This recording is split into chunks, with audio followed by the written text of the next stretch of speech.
Come with me, and you'll be in a world of pure imagination.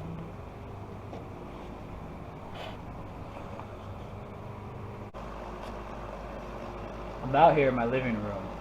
It's a living room. And I was just thinking, you know, you can grow all the veggies you need every day just in your living room. Just hang up some grow lights. Here, I'm picking now. You see some strawberries rolling around in there. And some leafy kale. That's what those ones are right there.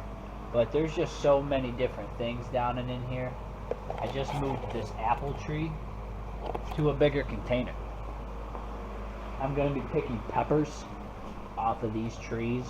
Pepper trees. They're pepper plants, but you can call them pepper trees if they're indoors because they will grow just pretty much all year long and continue to grow until they become trees. And then in warmer tropical climates, they can actually grow for years and years like trees and get just huge and huge and just keep producing.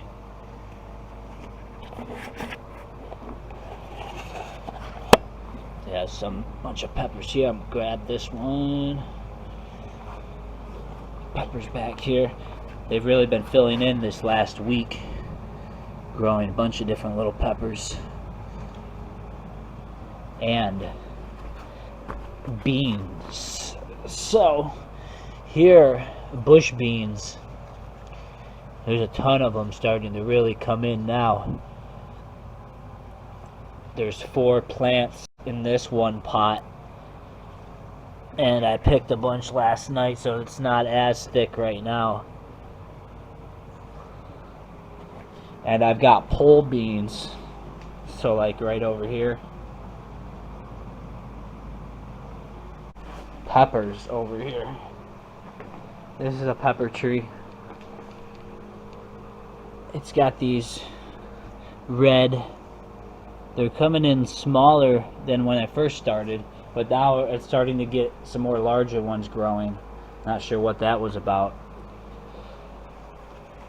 And just one coming there, and all up down in here you can see they're smaller. Red habanero hot peppers. Bush beans, these ones didn't really grow too well, but I tried under this avocado tree. And then this tower is growing strawberries. There's not really any on there right now. I just fell. And I pick them all clean. And then peppers over here, but these lettuces are impressive, right?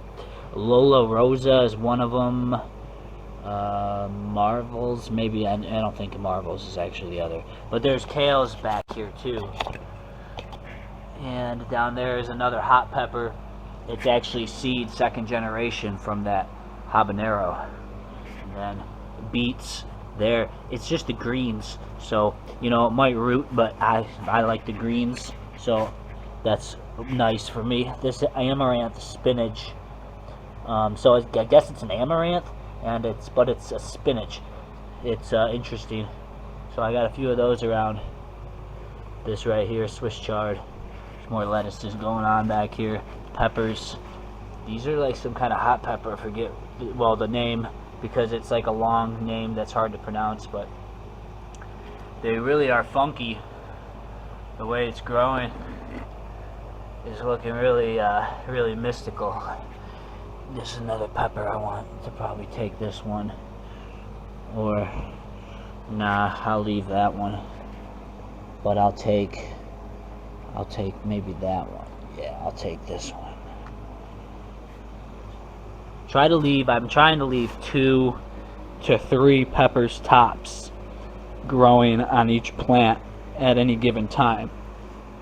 So that's how I pick peppers. And peppers you can pick at any stage. You can eat them. So they don't have to be ripe. You can eat them. And then there's kales all up in here. And back here, This is my zucchini, and I'm gonna maybe put it in a tomato cage and move it perhaps out of there because that's a tight spot. Give it some more space, and that's likely gonna be in the next few days. And then there's cucumbers coming up on the trellis already, and strawberries are whipping out from down in here. And thinking maybe they'll grow up on this trellis like this. That'd be pretty sweet.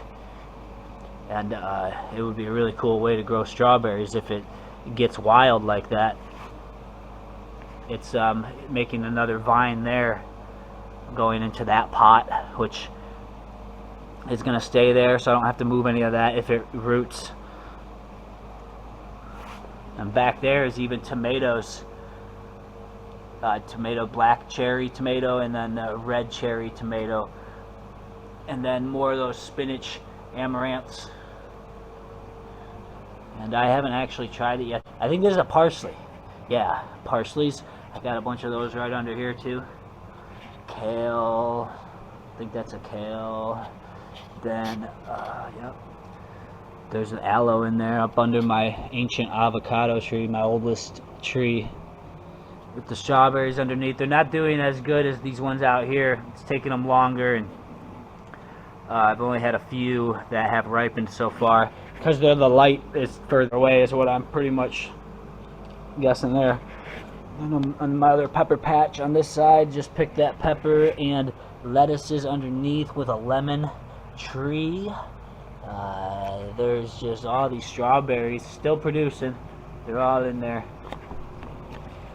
There's one down and in there. It's not ripe yet, that one. I pretty much pick them daily, so I only get probably like 5 or 6 ripe berries now each night, but that's still something right now. And this is, you know, off season, winter coming into spring. It's just about to get warm and stay warm out there, but having peppers, greens, beans, strawberries, soon to be lemons, and I'm still trying to find the oranges. I gotta get on top of that because I want to have orange trees too. So the lemon tree, but that's lemon for squeeze for my water every single day. That's a big step there. I want to have fresh lemons squeezed into my water daily. All the pots that were in the grow room, I moved out into the living room, and I got just the cannabis in here. These ones are still in veg phase where they're getting 20 hours of light. I'm trimming them up because they get really thick, and then I trim them back again and keep them short and let them bush out and just trim back the fan leaves as they're growing. And I got 2 more in the other room right here, and those are under 12 hours of light and 12 hours off, so that those will be in a budding stage. So hopefully those ones will bud here in the next, well, they'll start, I'll notice hopefully in the next week or 2, and then from there I'll just watch them until they're ready. So you get a jeweler's loop, like a magnifying glass, and you look at the bud itself, and there's these little trichome crystal-like, gel-like crystal balls that you see, and they start to turn orange from white or clear. And then when they start to turn orange is when your buds are ready to harvest. But you can just kind of, I've actually never really got specific. I just harvested when I felt they were sticky and smelly and fat enough. I'm like, we're ready, let's just harvest away, baby. I never even really looked at them, tell you the truth. That's just the way it's done, like officially.